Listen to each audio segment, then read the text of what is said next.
Assalamualaikum warahmatullahi wabarakatuh. Berjumpa lagi di channel kita Menahem Ali Official, Edi Praitno dan Graha Mu'alaf.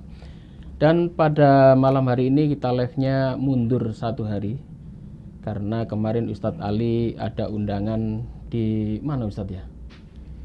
Di Stai Al-Anwar, Rembang, Rembang, pondok pesantrennya Kiai Haji Maimun Zubair, Sekolah Tinggi Al-Quran. Sekolah Tinggi Agama Islam Al-Anwar. Masya Allah ya. Itu kaitannya dengan pondok pesantren Kiai Haji Maimun Zubair yang wafat di Makkah Al-Mukarramah beliau. Masya Allah ya. Dan akhirnya live kita mundur. Dan pada malam, kebiasaannya malam Jumat, sekarang malam Sabtu ya. Dan seperti biasa saya masih tetap ditemani oleh Ustadz Menahem Ali. Dan pada malam hari ini kita akan membahas suatu tema yang menarik. Sebetulnya tema ini ada kaitannya dengan pertanyaan dari netizen ya. Bahwasanya ini juga saya tanyakan ke Ustadz Ali. Ini ada pertanyaan dari netizen Ustadz, bahwasanya di dalam Al-Quran, terutama tepatnya di kitab Al-Imran ayat 33, itu ada seorang yang bertanya begini, kenapa di dalam surah Al-Imran itu nama Nabi Muhammad tidak disebut? Apakah kurang penting? Nah, ini menarik ini untuk dijawab. Silakan Ustaz. Pertanyaan ini sebetulnya mewakili pertanyaan kita semua. Semua gitu ya? Iya. Jadi sebelumnya saya mengucapkan Assalamualaikum warahmatullahi wabarakatuh. Waalaikumsalam. Terima kasih Pak Edi sudah memberikan pengantar singkat pembahasan kita pada malam hari ini mengenai pertanyaan yang sangat penting, yang sangat krusial dalam manuskrip Quran yang kita punya, dan juga berkaitan dengan mushaf-mushaf Quran yang sudah diterbitkan pada masa sekarang. Memang ada pertanyaan di antara kaum muslim sendiri, di kalangan internal saudara-saudara kita kaum muslim. Oh, ini bertanya orang muslim malah ya? Muslim yang bertanya. Iya. Kenapa pada surah Ali Imran, itu surah urutan ketiga, jadi disebutkan Ali Imran. Ali Imran itu maksudnya keluarga Imran. Iya. Di ayat 33, barangkali bisa dicek di versi online Pak Edi. Surah Ali Imran,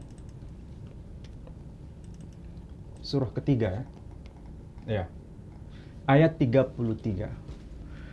Kita semua pasti kalau melihat surah ketiga, surah Ali Imran, yang secara literal diterjemahkan keluarga Imran, di ayat ini memang disebutkan beberapa tokoh kunci.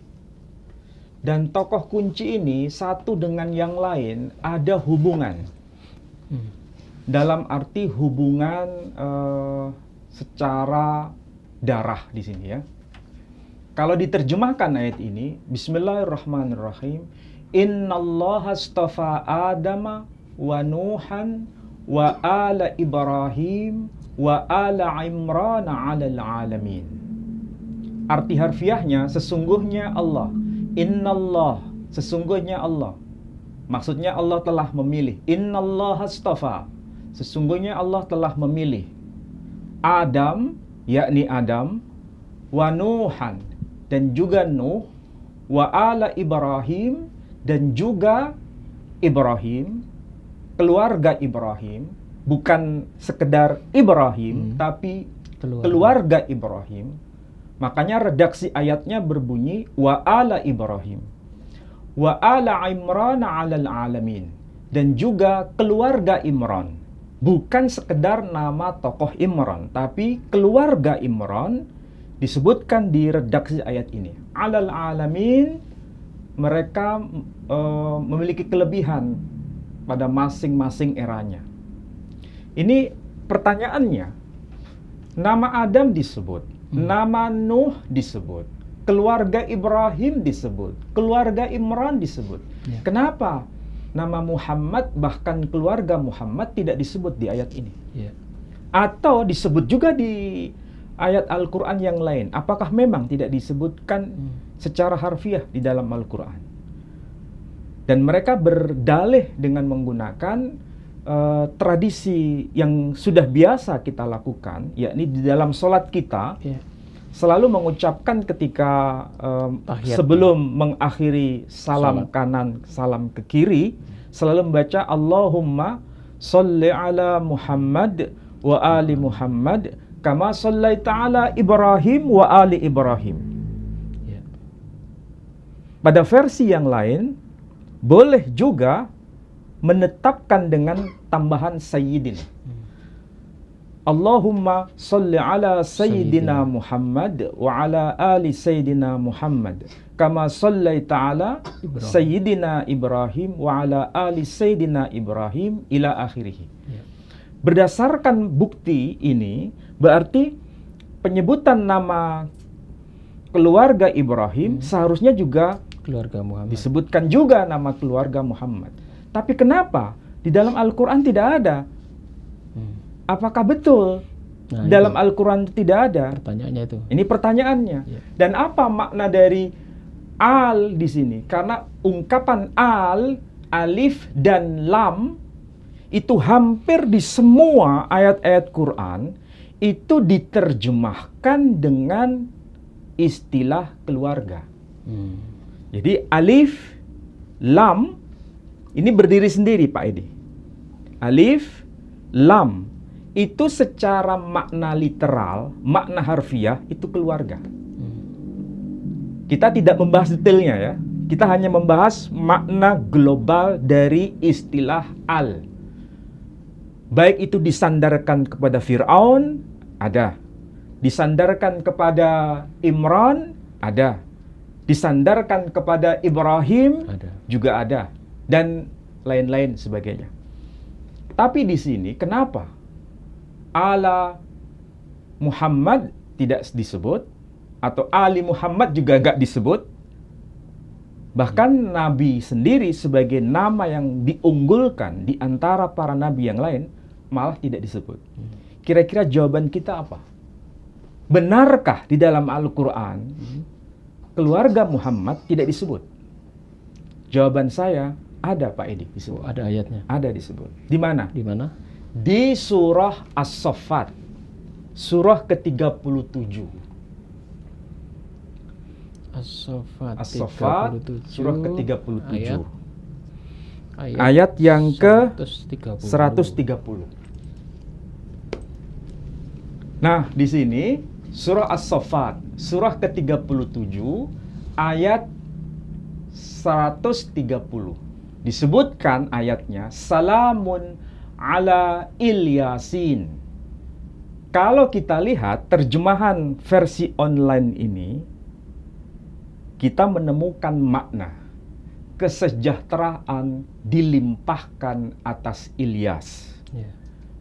Padahal tadi saya mengatakan Ilyasin. ada penyebutan dalam Quran tidak menyebut dengan istilah Ilyas, tapi keluarga Nabi sendiri. Di mana itu? Dalam Quran yang sudah saya siapkan ini. Oh. Ini sekarang saya tunjukkan ya. Ini Al-Quranul Karim yang biasa kita baca dan biasa kita daras bersama-sama. Itu selalu berbunyi salamun ala Ilyasin. Arti harfiahnya kesejahteraan atau damai sejahtera dilimpahkan atas Ilyas. Memang itu merujuk satu person. Ilyasin sama dengan Ilyas sesuai dengan ayat sebelumnya. Ilyas. Sementara di dalam Al-Quran ini tidak tertulis salamun ala Ilyasin, tapi tertulis di sini lihat Pak Edi. Ini tertulis salamun ala ali Yasin. Disebutkan Yasin ya. Jadi redaksi ayat ini menyatakan salamun ala ali Yasin, bukan Ilyasin, tapi ali Yasin. Oke. Kita lihat ini Quran terbitan mana? Ini Quran terbitan Saudi Arabia. Jadi terbitan Saudi Arabia, riwayat dari siapa? Di sini dikatakan riwayah Wars an al-Imam Nafi'. Jadi riwayat Warash an dari Imam Nafi'. Terbitan sekali lagi Saudi Arabia.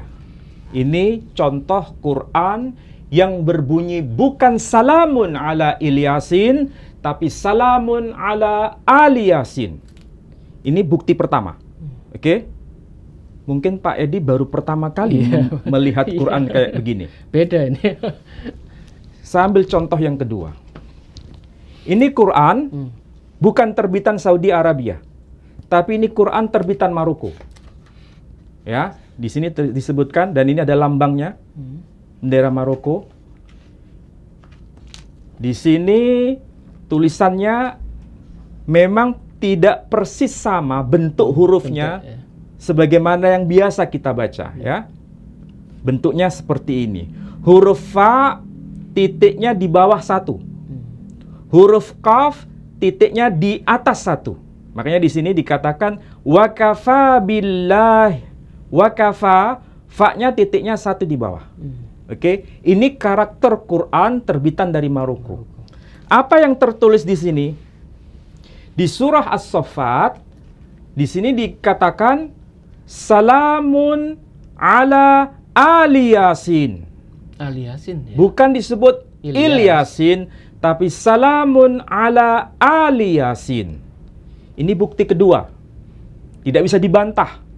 Siapapun berhak melakukan penelitian langsung berdasarkan apa yang saya baca dan yang saya tunjukkan ini. Coba di zoom lagi, Mas. Ini adalah Quran terbitan Maroko. Dan memang ayatnya berbunyi salamun ala Ali Yasin, bukan Ilyasin.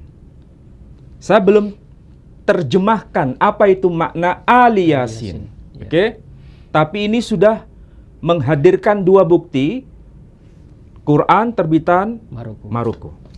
Sekarang bukti yang ketiga. Ini Quran riwayah Warash juga. Yang tadi juga riwayat Warash. Yang pertama riwayat Warash terbitan Saudi Arabia. Kedua Quran riwayat Warash terbitan Maroko. Ini Quran biriwayah Warash terbitan dari Mesir. Apa yang tertulis di sini? Teksnya silakan dilihat di sini. Berbunyi salamun ala Ali Yasin.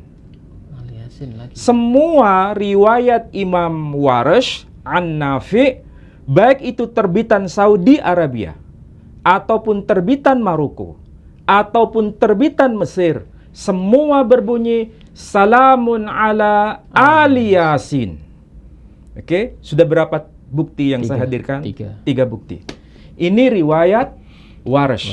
Apakah hanya riwayat Warash yang diterbitkan Saudi Arabia, kemudian Mesir, dan juga terbitan Saudi yang berbunyi salamun ala Ali Yasin?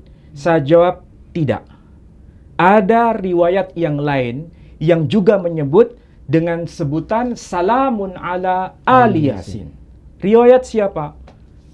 Riwayat yang berikutnya selain Warash adalah riwayat dari, di sini disebutkan qiraah Ya'qub biriwayah Rauh. Jadi ini Al-Qur'anul Karim qiraah Ya'qub. Apa yang tertulis di sini? Lihat di sini. Salamun ala Ali Yasin. Jadi bukan tertulis Ilyasin, tapi salamun ala Ali Yasin. Oke? Sudah berapa bukti lagi ini? 4. Sekarang lihat lagi. Ini Quran, Al-Quranul Karim biriwayah Hisham an Ammar. Apa yang tertulis di dalam Quran mushaf yang saya pegang ini? Lihat di sini. Salamun ala Ali Yasin. Bukan tertulis salamun ala Ilyasin, tapi Ali Yasin. Sudah berapa bukti yang saya hadirkan? 5. Masih ada lagi? Ini terbitan Saudi Arabia. Ya, terbitan Saudi Arabia. Ini Quran biriwayah Qalun an Imam Nafi'. Tadi riwayah Warsh an Nafi'. Gurunya sama. Oh, gitu. Yakni Imam Nafi'. Punya murid yang bernama Warsh, punya murid juga yang bernama Qalun. Apa yang tertulis dalam mushaf yang saya pegang ini, biriwayah Qalun an Nafi', di sini tertulis salamun ala ali Yasin, keluarga Yasin. Siapa yang dimaksud dengan ali Yasin, keluarga Yasin? Pernah dengar Pak Edi? Siapa itu Yasin? Iya, ada lagunya. Apakah itu merupakan salah satu nama di antara nama-nama Nama-nama. agung dari Nabi kita Muhammad sallallahu alaihi Ada wasallam? lagunya itu, lagu Gimana lagunya? salawatnya itu. Salatullah Ya. salamullah ala taha rasulillah. Salatullah salamullah ala yasin habibillah. Jadi nama lain dari beliau Muhammad sallallahu alaihi wasallam adalah Toha. Oh iya. Nama lain dari beliau adalah Yasin. Jadi ketika Quran ini riwayatnya berbunyi Ali Yasin, jelas di situ merujuk pada keluarga Yasin. Siapa yang dimaksud dengan keluarga Yasin? Dialah keluarga Muhammad sallallahu alaihi wasallam. Yasin ini sendiri artinya? Yasin adalah nama, gelar. Gelarnya, artinya namanya? Ya, kita tidak tahu maksud dari penjelasan itu di dalam Al-Quran. Cuma kalau kita lihat dalam kitab-kitab tafsir, kita belum bahas kitab tafsir Pak Edi. Ya. Kita hanya fokus pada redaksi ayat yang berbunyi Ali Yasin itu ada atau tidak. Jawabannya ada. Ini semua saya tunjukkan bukti. Jadi kalau ada di antara kaum muslimin yang hanya berkata bahwa Quran semua berbunyi salamun ala Ilyasin, berarti Quran yang saya pegang ini tidak punya makna. Jelas Quran ini tidak berkata salamun ala Ilyasin, tapi salamun ala Ali Yasin. Memang beda Pak. Nah, masalahnya begini. Yasin, Penjelasan saya ini kadang dipahami oleh orang-orang yang tidak cerdas. Seakan-akan saya membela Kristen. Menutup-nutupi maksudnya. Karena begini pertanyaan kaum Kristen. Kalau Al-Quran itu otentik, kalau Al-Quran sejak awal itu Tidak berubah. tidak berubah, kenapa ada dua bacaan? Oh ya. Di dalam Quran ini Quran yang saya pegang ini ya. Quran yang saya pegang ini, saya cari di surah yang sama, yakni surah As-Saffat. Surah As-Saffat ayat 100 berapa? 30. 30. Di sini tertulis apa? Salamun ala Ilyasin. Sementara Quran yang tadi saya baca dan saya tunjukkan tidak tertulis salamun ala Ilyasin, tapi tertulis salamun ala Ali Yasin. Berarti mana yang betul? Kalau Quran itu masih otentik, kenapa ada dua bacaan yang berbeda? Ya. Jawabannya apa ini ya? Kira-kira jawabannya apa? Saya berkata begini, nanti dikatakan begini, oh, Ustadz Menahem Ali itu sebetulnya penyusup bukan muslim, tapi mau memporak-porandakan dunia Islam. Ada yang mengatakan begitu. Dan ini bukan satu orang, dua orang. Tetapi kalau saya hadapkan dengan fakta seperti ini, apa jawaban kita? Dan memang faktanya Quran ada dua bacaan. Iya kan? Dan itu sekaligus memberikan jawaban di antara internal muslim sendiri.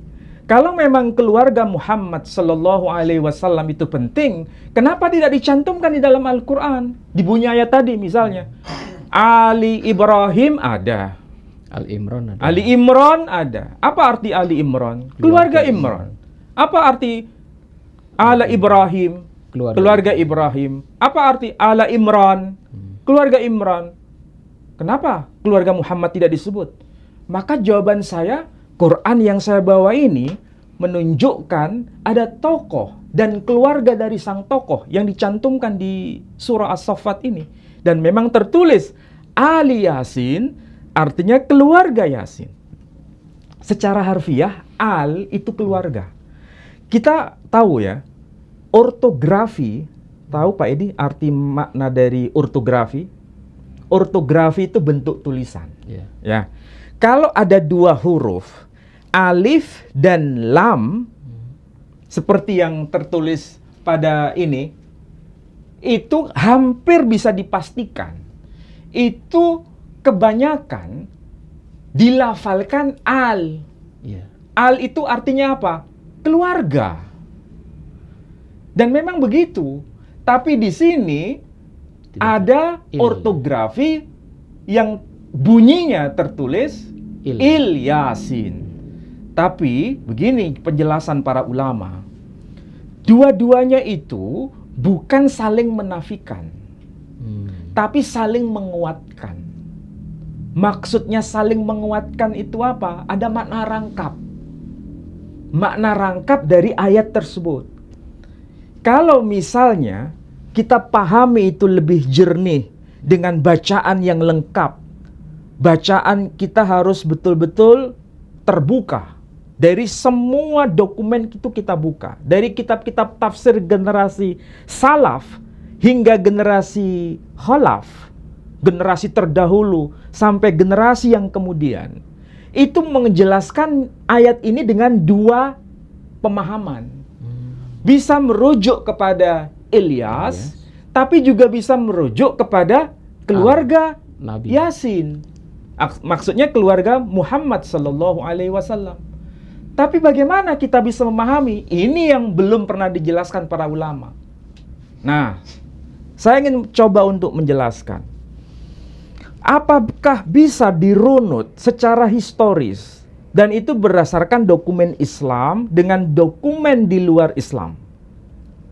Kalau kita merujuk pada dokumen Islam, itu memang Muhammad sallallahu alaihi wasallam termasuk keluarga Muhammad sallallahu alaihi wasallam itu mereka itu nasabnya nyambung kepada Ilyas. Oh, nasabnya ke Nabi Ilyas. Makanya itu, kalau kita melihat tarikh At-Tabari misalnya, atau bahkan kita bisa melihat sirah Ibnu Hisham, Muhammad sallallahu alaihi wasallam itu putra dari Abdullah. Muhammad bin Abdullah, bin Abdul Muttalib, bin Hashim, bin Abdi Manaf, bin Qusay, bin Kilab, bin Murrah, bin Ka'ab, bin Lu'ay, bin Ghalib, ibn Fikhr alias Quraisy, bin Malik, bin Nadar, bin Kinanah, bin Huzaimah, bin Mudrikah, bin Ilyas. Oh iya. Sampai ke atas, ya. Jadi Ilyas di sini itu masih ada keterkaitan dengan Nabi kita Muhammad sallallahu alaihi wasallam secara nasab, dokumen berdasarkan sumber Islam. Apakah ini bisa divalidasi data ini mengenai nama Ilyas ini yang memang ada di kawasan Arabia? Nama itu muncul. Kita lihat pada dokumen yang ditulis pada tulisan Claudius Ptolemy pada petanya, dan beliau itu lahir tahun 100 Masehi. Wafat tahun 170 Masehi. Lihat di sini. Ini peta. Dan peta ini adalah peta yang paling kuno yang sampai kepada kita. Oke? Di sini coba lihat, di sini ada nama kota, bukan nama kota sebetulnya. Nama negara yang sekarang ya. Nama negara yang berada di kawasan paling timur dekat Teluk Persia. Negara itu disebut negara Qatar. Oh, Qatar. Ya. Sementara di dalam peta abad kedua ini, kan 170 Masehi itu masuk kategori abad kedua. Nama Qatar sudah tercantum Pak ini. Qatar ini. Berarti ini nama yang kuno atau nama yang baru dimunculkan pada era belakangan? Kuno ini. Nama yang paling kuno. Lihat di bagian yang agak ke kanan. Di sini ada Iolicite. Oh, Iolicite. Ini adalah bahasa khas Latin bahasa khas Semitik yang kemudian dilatinkan. Dari nama Ilyas menjadi Iolisite. Oh, ini dari nama Ilyas. Ilyas. Sama persis kalau kita lihat ada satu suku di sini disebut Katanite. Yang ini sebetulnya bentuk Helenisasi, pembaratan dalam tradisi Romawi dari nama khas Semitik. Dari nama apa? Kahtan atau Yoktan dalam bahasa Ibrani. Dalam bahasa Ibrani disebut Yoktan, dalam bahasa Arab disebut Kahtan, dalam bahasa Latin disebut Katanite. Ya. Sementara di sini juga ada nama-nama lain yang kita sebut, misalnya ini Casanite. Casanite. Ini bahasa khas Latin dari tradisi Semitik, yakni suku Qais, disebutkan Casanite. Di sini juga tertulis Bani Kahtan disebut Katanite. Ada Bani Ilyas, keturunan Ilyas disebut Iolisite. Jelas di situ. Menjadi sebuah bukti di kawasan Arabia nama tokoh penting itu muncul. Itulah sebabnya makna ayat yang tadi dipersoalkan oleh kaum Kristiani, yang mereka berkata, ini bagaimana Quran itu? Katanya otentik, katanya tidak ada perubahan, katanya tidak ada perbedaan antara satu mushaf yang ada di sini dengan yang di sono, terbitan yang di sini dengan terbitan yang di sono. Kenapa buktinya ada perbedaan seperti ini? Maka jawaban kita sederhana, itu bukan perbedaan, tapi itu adalah kerangkapan dari bacaan Quran yang Nabi sendiri mengajarkan. Boleh dibaca salamun ala ali Yasin, boleh dibaca dengan salamun ala Ilyasin. Damai sejahtera atas Ilyas atau damai sejahtera atas keluarga Yasin. Keluarga Yasin itu nasabnya nyambung kepada Ilyas. Dan itulah sebabnya dalam Al-Quran ada muncul nama Ilyas, ada muncul juga keluarga Yasin, yang versi Arabnya Ali Yasin. Sebentar, Ustaz. Nah, ini kalau ada menyebut Ilyas, saya jadi ingat di Alkitab itu ada nabi yaitu Elia. Nah, betul. Karena ada yang mengatakan Nabi Elia di dalam Alkitab versi Yahudi dan Kristen itu sama dengan Al-Quran yang menyebut Elias. Berarti Elia dengan Elias ini apakah sama? Nah, begini. Apakah Ilyas di dalam Al-Quran itu sama maksudnya dengan Elia di dalam Alkitab. Bible atau Alkitab? Ya. Ini pertanyaan dari kalangan Kristiani juga ke arah sana. Pertanyaan dari kalangan Muslim juga mengarah ke sana. Nah, kita lihat ayat sebelum 137. Cek, coba. 137? 129, coba cek.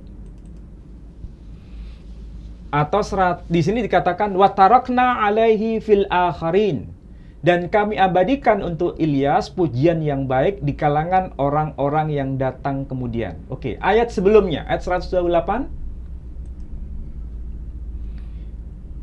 Di sini berbunyi illa ibadallahil mukhlasin, kecuali hamba-hamba Allah yang dibersihkan dari dosa. Ayat sebelumnya, apakah betul itu merujuk pada Ilyas?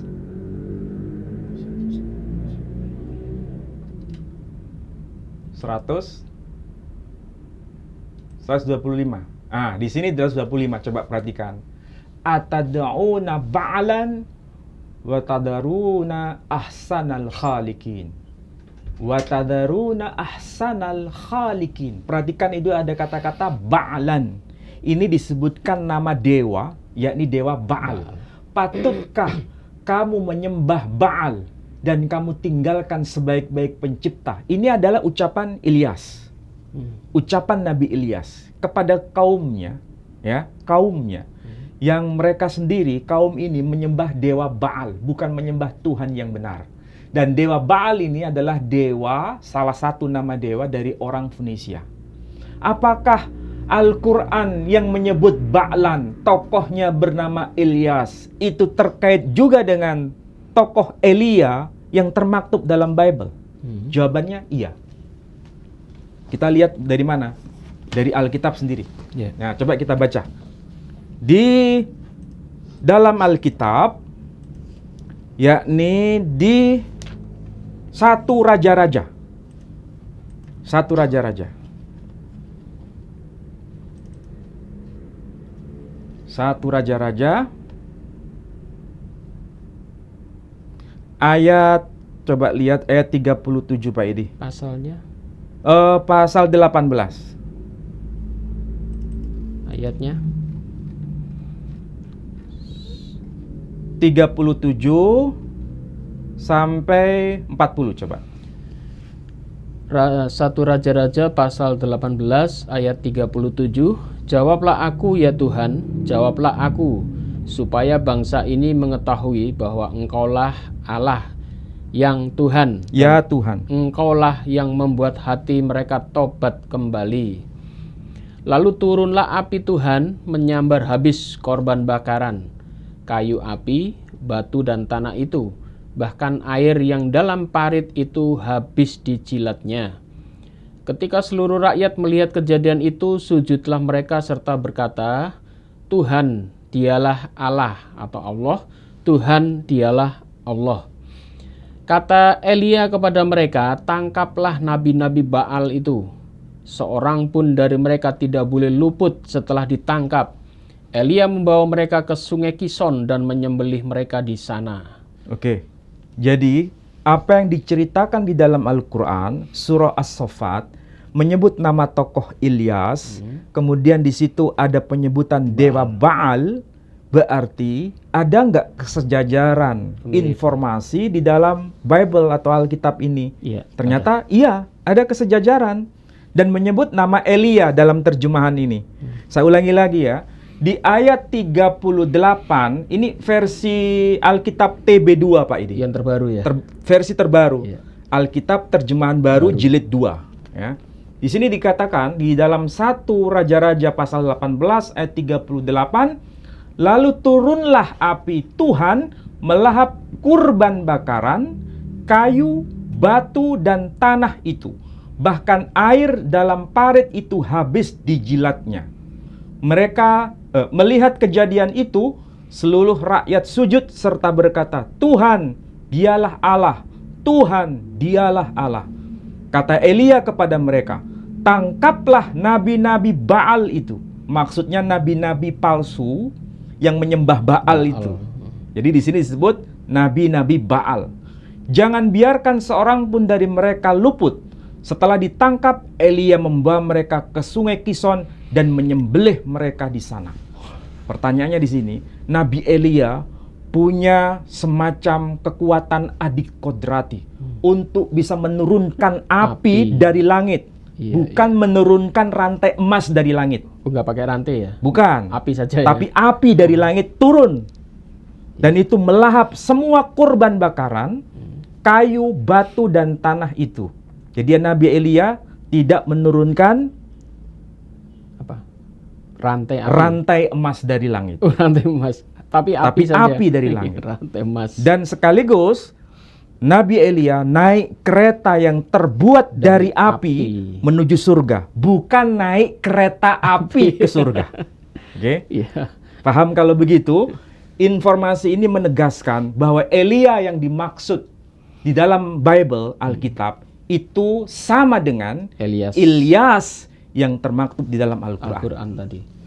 Dan nama Ilyas dan keturunannya disebut dengan Iolisite, Bani Ilyas, di dalam peta yang ditulis oleh Claudius Ptolemy. Dan ternyata Nabi Muhammad masih keturunan Nabi Elias ini, Nabi Elia. Sebetulnya kalau ini kita kaji bersama, ini menarik.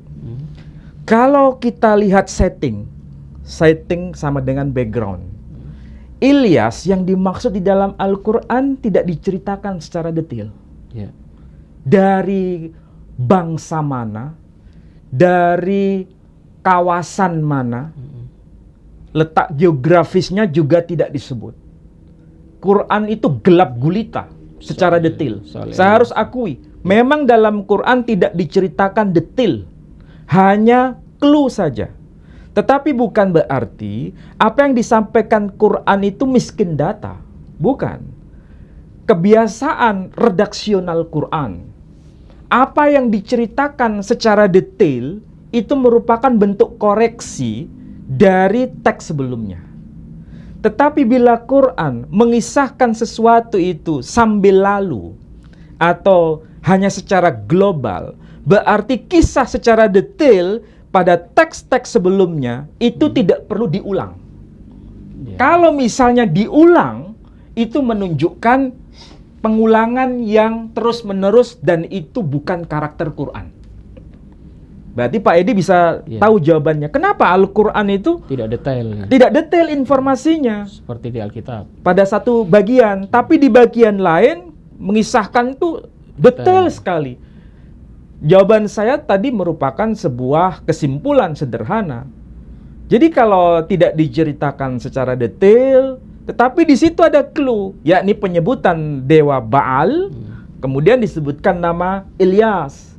Itu merupakan sebuah kata kunci untuk bisa menghubungkan dengan teks-teks sebelumnya, dan memang kita bisa baca melalui Alkitab atau Bible, itu berarti sudah benar. Artinya tidak perlu dikoreksi lagi. Kalau tidak perlu dikoreksi lagi, berarti Quran tidak perlu mengulang lagi. Itulah karakter redaksional Quran. Dengan kata lain, kalau di dalam Alkitab, Elia atau Quran menyebut Ilyas, Elia itu kan bahasa Indonesia. Tapi kalau bahasa Ibraninya Eliyahu. Oh, Eliyahu. Eliyahu.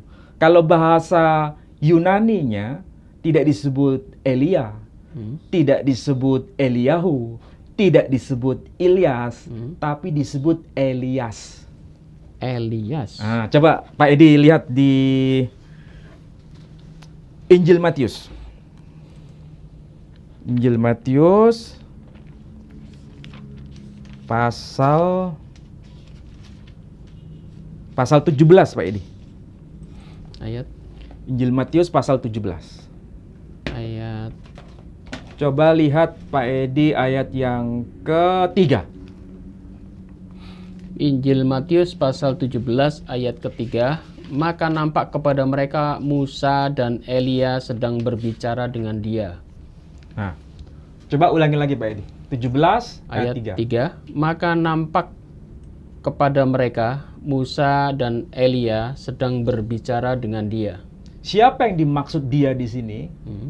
Dia yang dimaksud adalah Yesus Kristus. Siapa yang dimaksud dengan Musa?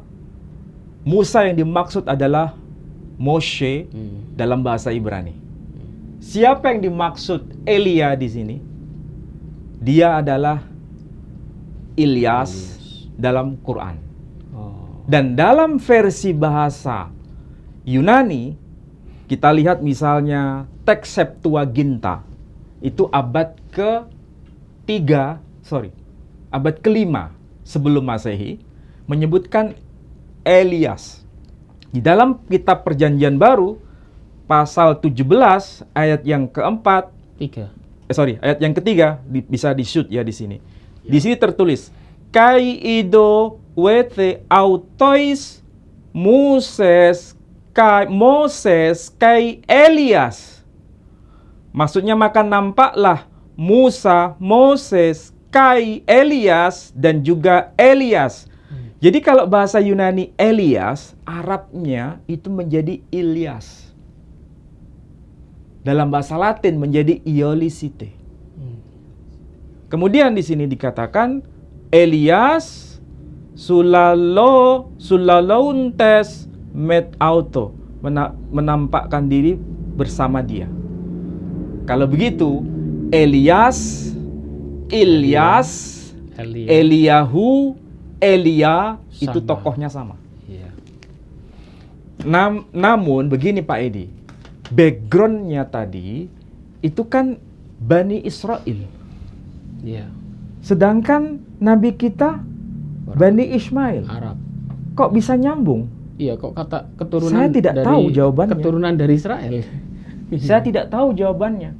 Tapi yang jelas itu menjadi sebuah bukti bahwa nama itu abadi secara bukti dokumen itu termaktub dalam tulisan yang ditulis oleh Claudius Ptolemy abad kedua Masehi.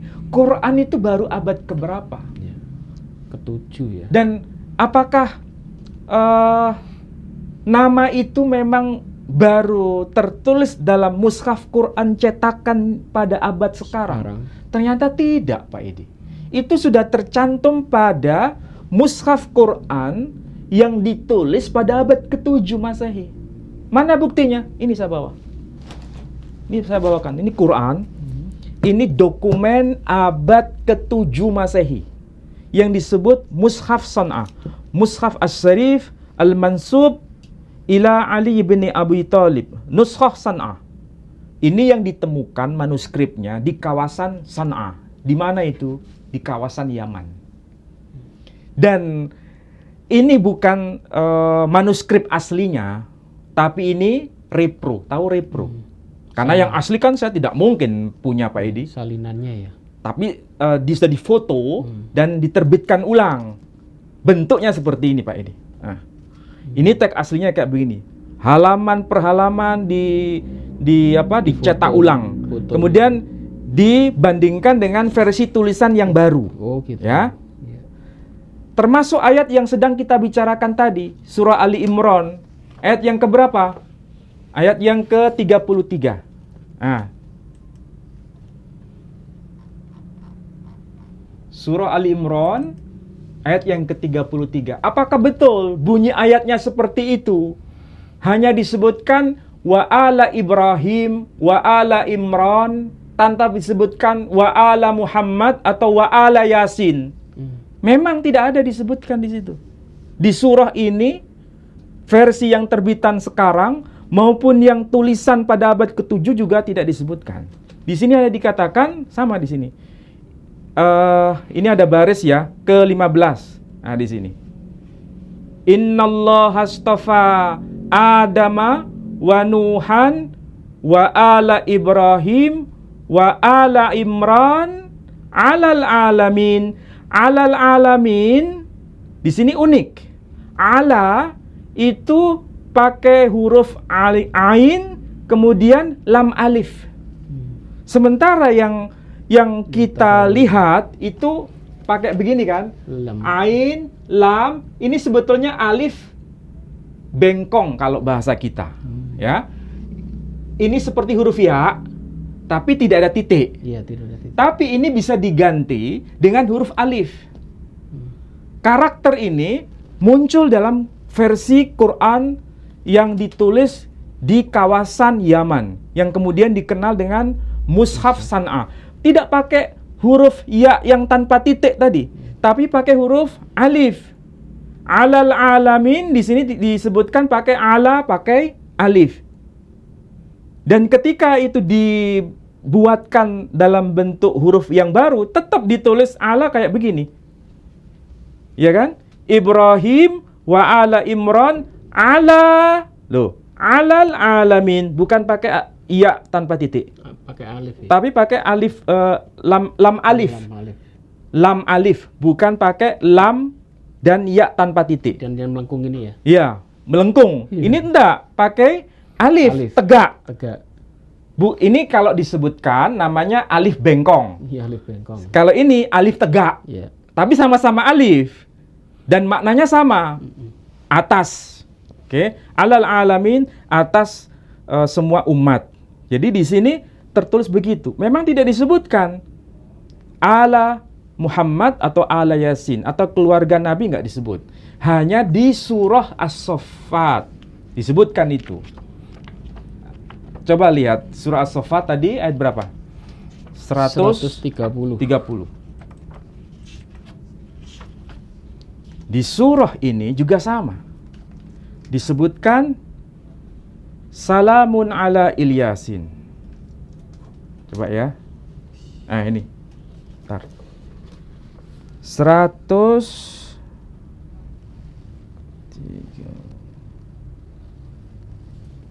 Nah, ini. Nah, ini ya, ayat 13. Maksudnya baris ke-13, bukan ayat 13.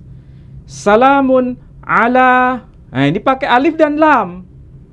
Ini bisa dibaca ali, artinya keluarga. Bisa dibaca il. Iya.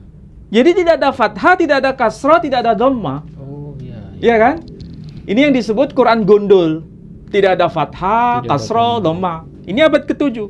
Tertulis apa? Salamun ala. Alanya pakai alif. Bukan pakai huruf ya tanpa alif. Ini karakter Quran khas yang ada di Yaman. Dan ini disebut boleh dibaca Al-Yasin, boleh dibaca Il-Yasin. Kalau begitu, ini menjadi bukti bahwa penulisan Quran itu sesuai dengan karakter kebahasaan di beberapa wilayah yang berbeda, itu tidak bisa diseragamkan. Karena yang diterima Nabi itu bukan huruf per huruf. Bukan dalam arti Quran itu hurufnya sudah dari lisannya Nabi Shallallahu Alaihi Wasallam, tapi bacaannya, bukan tulisannya. Kalau tulisan boleh pakai ala, pakai huruf ya tanpa titik, boleh pakai alif, lam alif yang tadi sudah saya kasih contoh dalam karakter mushaf San'a. Atau mungkin karena tadi tidak ada tanda baca ya, atau akhirnya munculnya ada yang baca Al-Yasin atau Il-Yasin tadi ya? Itulah sebabnya Quran ketika turun itu bukan dalam bentuk tulisan. Dan faktanya betul kan, ketika dalam bentuk tulisan tidak ada harokat. Iya. Ketika tidak ada harokat, harokat itu kan mewakili bunyi-bunyi vokal. Supaya bisa dibaca sesuai dengan tanda-tanda vokal itu. Nah, ketika Quran itu turun bentuknya bacaan. Sementara bacaannya itu ada dua. Boleh dibaca salamun ala Il-Yasin, boleh dibaca salamun ala Al-Yasin. Ini kan menjadi perdebatan, tapi perdebatan ini terjawab bahwa keluarga Nabi Shallallahu Alaihi Wasallam itu tercantum dalam Al-Quran. Kita ini respect kepada keluarga Nabi, ada dicantumkan. Ada buktinya ini. Ada buktinya. Kita tidak sedang masuk dalam wilayah perdebatan di antara dua kubu yang saling berseteru sampai sekarang. Seakan-akan kita menjadi pembenci keluarga Nabi. Bukan, kita bukan pembenci keluarga Nabi. Keluarga Nabi dicantumkan dalam Al-Quran dan ini sahih tertulis Al-Yasin. Kita tidak sedang meributkan persoalan mana yang sedang berseteru sekarang.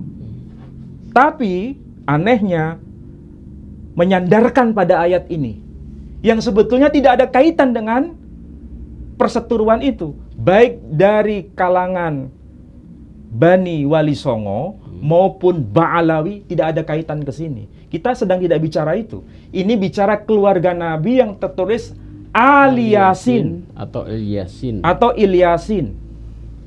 Jangan ada orang yang mencoba untuk mengkait-kaitkan ke arah sana. Karena ini keluarga Nabi yang dimaksud itu siapa? Ahli tafsir yang bicara.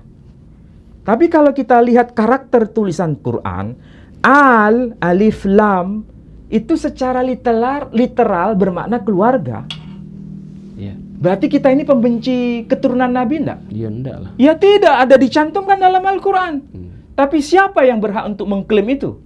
Itu urusan masing-masing, kita nggak ada urusan dengan itu. Ya. Yang kita bicarakan hanya Quran. Kalau semua orang cerdas memahami Quran kayak begini, perseteruan itu tidak ngefek kepada kita. Ya. Dan itu tidak penting. Yang penting kita tahu bahwa nas secara sharih dan mutawatir. Quran itu mutawatir, Pak Edi. Iya, betul. Saya terlalu menggebu-gebu kayaknya. Quran itu mutawatir. Kalau mutawatir berarti disepakati oleh semua kaum muslimin. Betul. Boleh dibaca Al-Yasin, artinya keluarga Yasin. Boleh dibaca Il-Yasin. Siapa itu keluarga Yasin? Nabi Balik Muhammad. lagi ke tadi. Salatullah, salamullah ala Toha Rasulillah. Salatullah, salamullah ala Yasin Habibillah. Sudah selesai di situ. Cuma siapa yang berhak mengklaim ke situ? Jangan kait-kaitkan dengan Quran ini. Jangan memanipulasi Quran ini untuk kepentingan kelompok maupun asobiyahnya sendiri. Ya, ya. Ya, menarik. Ini bukan berlaku pada satu Menarik pihak ini. ya Pak Edi. Menariknya kalau kita ditanyakan oleh orang Kristen ya, apakah ini Ilyas atau Al-Yasin? Itu kita pasti pijakan kita adalah kalau melihat Al-Qur'an yang manuskrip yang lama tadi itu kan di zaman Nabi Muhammad itu. Abad ke-7 Masehi. Abad ke-7. Kalau tidak keliru itu, para ahli sudah mengidentifikasi Quran terbitan maksudnya yang ditulis di kawasan Sana'a, makanya disebut Mushaf Sana'a ini, itu tahun 645 kalau tidak keliru ya. Berarti Nabi masih ada. Berarti abad ke-7 Nabi sudah wafat. Sudah. Ya, Nabi wafat kan tahun 632. Betul, ya. Ini 634. Berarti tidak terlalu jauh jaraknya dengan masa Nabi Shallallahu alaihi wasallam. Ini berdasarkan karbon C14, bahan kimia. Sudah fix itu oleh Marx dan Yoham. Itu penelitinya itu. Dan kita bisa tahu di sini memang karakter tulisannya kayak begini. Persis seperti karakter tulisan surat-surat Nabi yang dikirimkan kepada para raja, termasuk Raja Heraklius yang kemarin kita bahas. Meskipun ada orang yang sinis mengatakan itu surat Nabi palsu. Palsu menurut siapa? Itu para ahli sudah membuktikan dengan bahan kimia. Dan itu tidak bisa dimanipulasi. Hanya mereka yang dengan kebencian saja kemudian menyimpulkan itu bukan surat Nabi. Alasannya mereka dengan alasan yang tidak jelas dan tidak bisa dikonfirmasi dengan data historis. Alasannya Nabi Muhammad tidak bisa baca tulis katanya. Kok bisa membuat surat katanya. Ya, jelaskan di dalam kitab Sirah sendiri yang menulis itu kan para sekretaris Nabi. Dan Nabi Muhammad namanya disebutkan di situ. Stempelnya ada. Stempelnya ada. Dan stempel itu menjadi bukti para ahli untuk memvalidasi bahwa itu bukan sebuah manuskrip palsu. Sudah fix. Mau saudara terima atau tolak, mereka yang cerdas dan waras bisa mengatakan bahwa itu adalah kebenaran. Ya, kritikus-kritikus dari Barat kan memang banyak tulisan-tulisan yang memfitnah Nabi sedemikian rupa. Dengan tuduhan macam-macamnya itu, dan kalau itu menjadi pijakan mereka ya terserah mereka. Itu kan tulisan dari kaum pembenci Nabi. Ya begitulah. Di antara kaum muslimin itu ada yang tidak cerdas. Di kalangan non-muslim juga ada yang tidak cerdas. Sehingga kesulitan memahami bahasa kita dan diskusi kita yang sudah panjang lebar ini. Jadi kewajiban kita memang harus mencerdaskan umat, meskipun kita harus dibully oleh siapa. Saya jadi teringat karena gara-gara ini ya, dengan munculnya perbedaan tulisan ini, kemudian si Profesor Mu'in Siri mengatakan dibentuk sebuah komite, kemudian di Mesir dia harus mencetak yang baru dari kumpulan-kumpulan kitab-kitab yang lama, kemudian ada kata-kata diedit segala macam. Itu apa ada urusan seperti itu ya? Ya memang kan komite yang ada di Mesir yang kemudian mencetak Quran pada tahun 1924 kan dihadapkan dengan fakta Quran seperti ini yang bisa dipakai oleh semua. Meskipun mereka tuh sebetulnya tahu ada boleh baca seperti ini, boleh baca seperti ini. Tapi yang diberikan di Mesir, yang Quran terbitan tahun 1924, saya sekarang sudah punya Pak Edi. Udah beli ya? Tapi nggak saya bawa.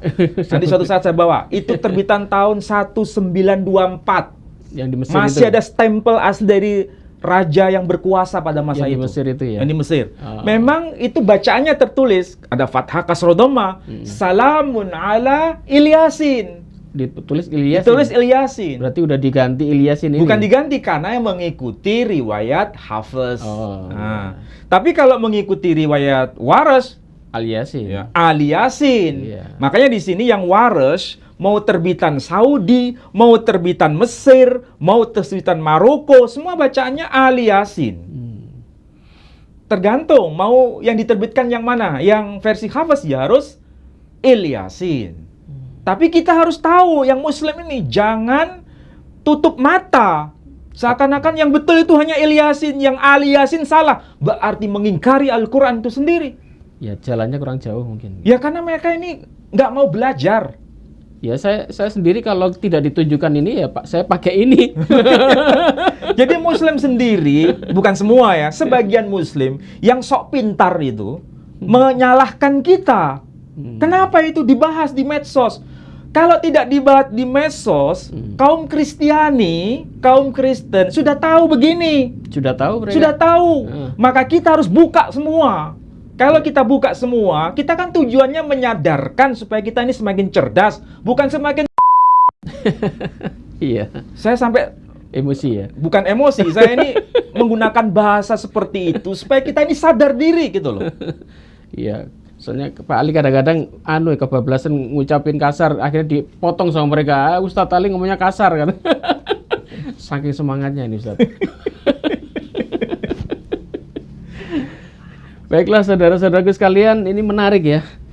Ternyata saya selama ini juga melihat As-Saffat ini ya, saya baca Ilyas karena di ayat-ayat sebelumnya juga menceritakan soal Nabi Ilyas, dan ternyata pada kajian malam hari ini kita ditunjukkan ada dua versi. Dan ada kitab-kitab yang ditunjukkan oleh Ustadz Ali ini bukan kitab sembarangan, ini tadi udah ada 6 kitab ya. Dan semua mengucapkan Ali Yasin. Ali Yasin itu ditujukan kepada keluarga siapa? Keluarga Yasin. Siapa itu Yasin? Tadi ada lagunya itu udah dinyanyikan berkali-kali, itu adalah keluarga Nabi Muhammad. Kalaupun itu disandarkan kepada Ilyas, ternyata Nabi Muhammad juga ada keturunan dari Nabi Ilyas. Masya Allah ya. Jadi dua-duanya kena sebetulnya ini. Iya, makanya itu maknanya rangkap Pak Edi. Iya. Bukan saling bertentangan, itu maknanya rangkap. Nabi sendiri yang mengajarkan. Iya. Jadi Muslim tuh jangan kuper. Iya, harus terbuka. Jangan merasa benar sendiri, yang lain dia tidak tahu, padahal dia sendiri yang tidak cerdas. Soalnya pegangannya Al-Quran cuma satu itu ya. Ya itulah. Mau beli gini mahal. Tidak mau, jangankan beli, belajar tidak mau. Saya sampai mengumpulkan ini. Kalau orang sudah cukup, baca waras satu terbitan saja. Sudah satu. Kalau saya tidak puas dengan itu, saya cari riwayat waras terbitan Saudi bagaimana. Saya cari riwayat waras terbitan Maroko seperti apa. Saya cari riwayat waras terbitan Mesir seperti apa. Kalau perlu riwayat waras terbitan Indonesia, ada nggak? Kalaupun nanti diterbitkan di Indonesia, pasti bacaannya Ali Yasin. Iya. Dan pasti dibeli oleh Ustadz Ali. Dan pasti saya akan beli. Dan makna Ali Yasin apa? Keluarga Muhammad Sallallahu Alaihi Wasallam. Betul. Berarti kita ini mencintai, tapi jangan salah mencintai keluarga Nabi. Ya itu. Baiklah saudara-saudaraku sekalian, seru ya. Jadi sampai semangatnya. Memang ilmu itu kalau dibahas nggak ada habis-habisnya. Dan untuk pemirsa semua, untuk kajian-kajian kita memang ya agak berat. Jadi tolong diulang-ulang kalau mau memahami secara utuh. Dan saya yakin kajian semacam ini mungkin belum Anda dapatkan di mana-mana. Jadi tolong Anda kalau perlu dicatat, kalau perlu rekaman ini disimpan, siapa tahu nanti Anda bisa membutuhkan suatu ketika. Dan kami ulangi bahwasanya kami dari Yayasan Pembina Mu'alaf masih sangat membutuhkan bantuan dari saudara-saudara semua. Kami membina para mu'alaf banyak sekali, baik itu di daerah, di luar pulau, bahkan di sekretariat kami juga ada mu'alaf-mu'alaf yang kami bina. Dan kami membutuhkan dana, termasuk pembangunan masjid yang sampai sekarang belum jadi-jadi. Pintunya juga masih kosong, belum ada kacanya. Kalau hujan airnya masuk. Kemarin beberapa takmir juga udah laporan kepada kami, tolong ini kacanya nggak ada, pintunya nggak ada, airnya masuk sampai ke tempat imam. Ya kita nelongso. Jadi tolong dibantu ya pembangunan masjid kami di Wonosalam Jombang, termasuk pembina-pembina mu'alaf juga. Tagline masih jalan ya. Anda bisa salurkan bantuan Anda di Bank Syariah Indonesia di nomor rekening 11188899971 atas nama Yayasan Pembina Mu'alaf Pusat Jawa Timur. Mungkin Ustadz ada penutup? Ya, ada dua kesimpulan yang harus saya sampaikan dan harus dipahami oleh kalangan Muslim dan non-Muslim.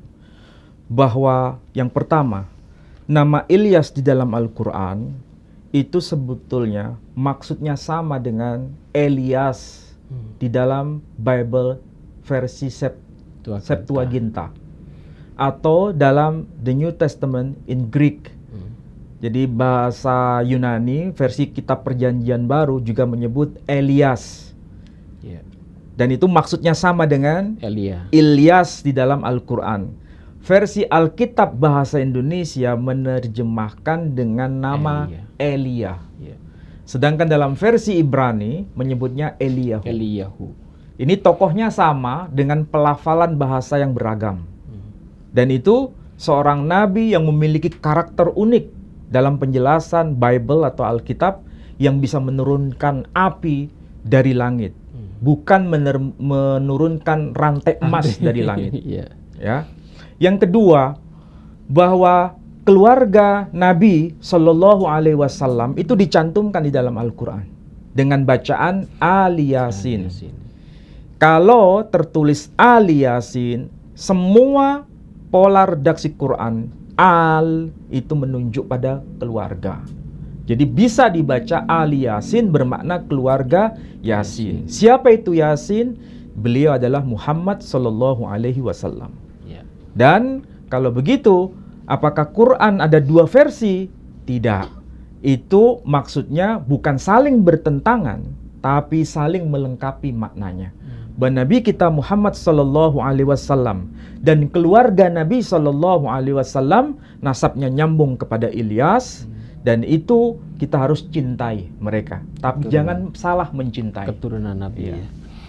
Baiklah saudaraku sekalian, semoga Anda paham, semoga juga pertemuan ini ada manfaatnya, dan tolong jika kami ada kesalahan, kami mohon maaf sebesar-besarnya. Demikian kajian malam hari ini. Wabillahi taufiq wal hidayah. Wassalamualaikum warahmatullahi wabarakatuh. Waalaikumsalam warahmatullahi wabarakatuh.